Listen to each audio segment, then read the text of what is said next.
Ipinanganak noong 20 ng Nobyembre 1985 sa Tondo, Maynila. Si Daisy ay ang ikapitong anak sa 9 na magkakapatid. Anak siya ni Frederico, isang mangingisda, at Griselda na gumagawa ng kakanin at naglalaba upang matustusan ang pamilya. Bata pa lamang, natutunan na niya ang kahulugan ng hirap ng buhay. Mga upuan sa eskwelahan ay napalitan ng tinapay na ibinebenta sa mga kapitbahay, kasabay ng pangarap na gusto lamang matugunan ang mga pangailangan ng kanilang mahal na pamilya. Matapos ang maraming pagsubok sa buhay, mula sa pagtitinda ng rice cakes at street food noong 2009 hanggang sa pagiging maliit na negosyante, dumating ang pandemya noong Marso 2020 na siyang nagbigay daan sa kanyang malimit at makulay na Facebook Live selling ng mga pre-love clothes. Natuklasan niyang ang reparty ng pagmumura at pagtawag sa manonood bilang inutil o tambay ay hindi lang pang-akit kundi naging viral na sangkap ng entertainment. Sa bawat live session ni Madam Inuts, libu-libong tambay ang nanonood, kadalasang hindi bumibili kundi nanonood para sa labanan ng kwela at mura. Ngunit laging positibo ang reaksyon. May mga gumagamit ng community guideline reports para maalis ang kanyang Facebook Live at may nagsasabing maruming babae, nagdodroga o tila hostess lang siya. I love you. I love you too, Ruth Lianog. Ay mga inote! Minsan, bagamat nasasaktan, sinamantala niya ang mga puntong ito para ipakita ang kanyang prinsipyo at ipinaglaban ang kanyang karapatan bilang breadwinner. May family akong binubuhay, kahit na medyo daring, gagawin ko ang lahat para sa pamilya. Ang uso niyang reaksyon sa mga death hoaxes ay matapang at walang halong takot. Sa mga nagbabalitang patay na ako, nauna pa kayo sa akin. Hindi nagtagal, napansin siya ng mga tagapamahala ng showbiz. Noong Agosto 2021, pumirma siya sa Star Image Artist Management. Ngunit matapos lamang ilang araw, ito'y pinawalang visa rin dahil sa kakulangan sa malinaw na detalye, walang expiration clause at kawalan ng konkretong projects. Matapos dito, nakuha naman siya ng talent manager na si Wilbert Tolentino na nagbigay daan para sa ilan niyang musical na proyekto at pagsali sa Pinoy Big Brother Community Season 10 Celebrity Edition noong Oktubre 2021 kung saan siya ay naging ika-4 na finalist. Sunod niyang napanood ang pagpapakita sa sitcom na May Papa P kasama sina Piolo Pascual at Pia Wurtzbach noong 2022 at inilunsad din ang kanyang debut na album Inutil kasama ang kanta rin nilang Marites, Sangkap ng Pasko at iba pa. Sa likod ng matapang na imahe, matatag ang kanyang pagkatao bilang isang responsableng ina sa 3 anak at nag-iisang tagapag-alaga ng kanyang ina na bedridden matapos ma-stroke. Ayon sa kanya, hindi lamang siya nagbebenta, siya'y nagsasakripisyo para sa kinabukasan ng kanyang pamilya. Noong Hunyo 2022, ipinakilala niya sa publiko ang kanyang nobyong macho dancer na si Edward Tan. Bagamat may mga naniniwalang abusado silang pinapagawa sa kanya, maring itinanggi ni Madam Inuts ang nasabing panghuhusga. Ilan sa mga kontrobersiyang naranasan ni Madam Inuts ay kagaya na lamang ng noong tinanggal ang ilang Facebook Live sessions niya dahil sa paggamit niya ng mga profanity at malalaswang salita. Lumaking viral ngunit nagdulot ng community guidelines violations sa iba't ibang account niya.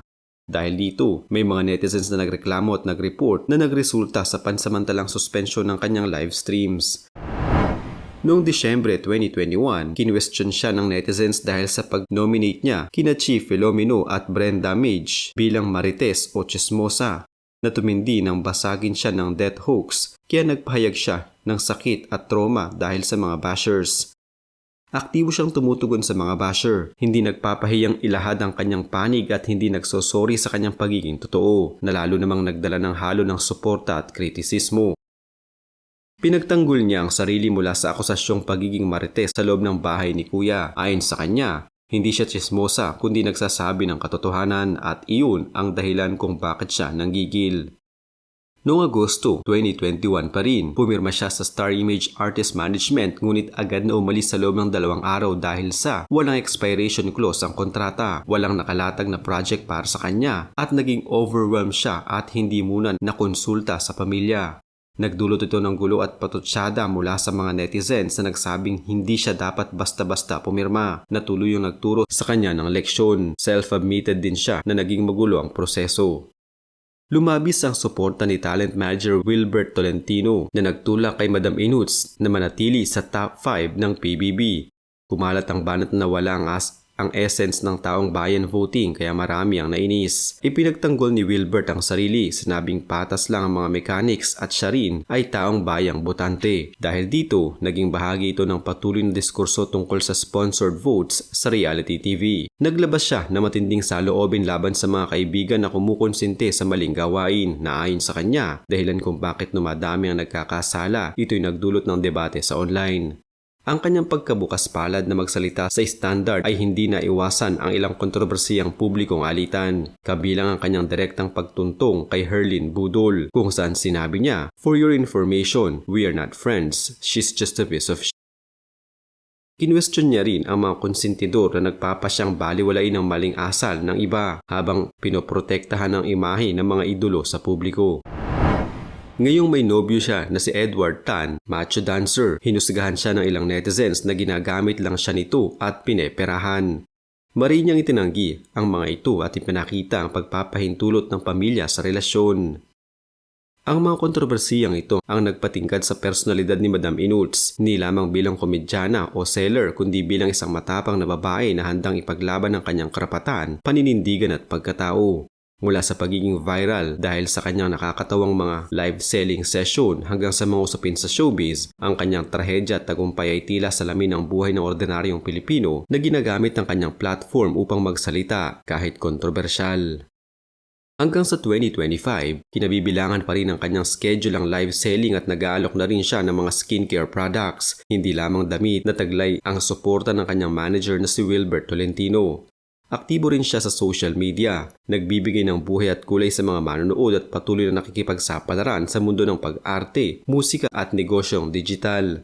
Ngayon, patuloy siyang tumitindig bilang isang single mom, inspirasyon sa mga simpleng Pilipino, real talk sa showbiz at tagapagdala ng boses ng mga moral, piniling pakinggan ang kanyang buot tunay na kwento. Mula sa pagiging viral na seller na may potensyal na simpleng online trader, umakyat siya bilang isang TV personality, recording artist at influencer na may kumpiyansa at paninindigan. Sa pamamagitan ng kanyang buhay, nadarama natin ang tunay na epekto ng social media, kung paano naman kayang gamitin ng isang karaniwang babae mula sa tondo upang makilala sa buong bansa.